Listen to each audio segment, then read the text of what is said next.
కీర్తనల గ్రంథము 27వ అధ్యాయము ధ్యానిద్దాం. యెహోవా నాకు ఎలుగును రక్షణనై ఉన్నాడు, నేను ఎవరికి భయపడుదును? యెహోవా నా ప్రాణదుర్గము, ఎవరికి వెరుతును? నా శరీర మాంసము తినుటకై దుష్టులు నా మీదికి వచ్చినప్పుడు, నన్ను బాధించే శత్రువులు నా మీదికి వచ్చినప్పుడు వారు తొట్టిల్లి కూలిరి. నాతో యుద్ధము చేయుటకు దండు దిగినను నా హృదయము భయపడదు. నా మీదికి యుద్ధము రేగినను దీనిలో నేను ధైర్యము విడవకుందును. యెహోవా యొద్ద ఒక వరము అడిగితిని, దాన్ని నేను వెతుకుచున్నాను. యెహోవా ప్రసన్నత చూచుటకును ఆయన ఆలయములో ధ్యానించుటకును నా జీవితకాలమంతయు నేను యెహోవా మందిరములో నివసింపగోరుచున్నాను. ఆపత్కాలమున ఆయన తన పర్ణశాలలో నన్ను దాచును, తన గుడారపు మాటున నన్ను దాచును. ఆశ్రయదుర్గం మీద ఆయన నన్ను ఎక్కించును. ఇప్పుడు నన్ను చుట్టుకొని ఉన్న నా శత్రువుల కంటే ఎత్తుగా నా తల ఎత్తబడును.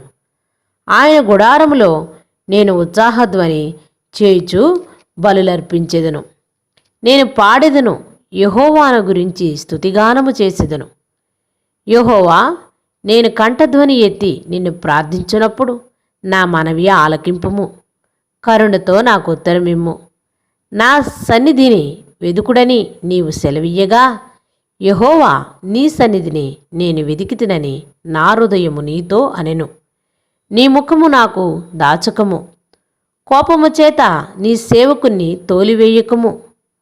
నా సహాయుడు నీవే, రక్షణకర్తవగు నా దేవా, నన్ను దిగనాడకము, నన్ను విడవకము.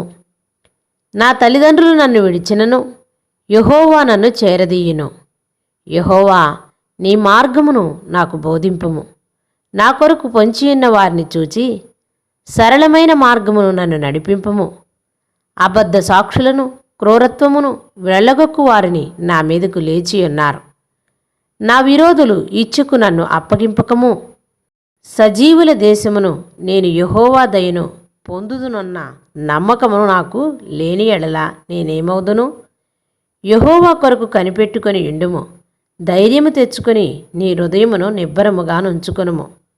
యెహోవా కొరకు కనిపెట్టుకొని యుండుము. ఆమేన్.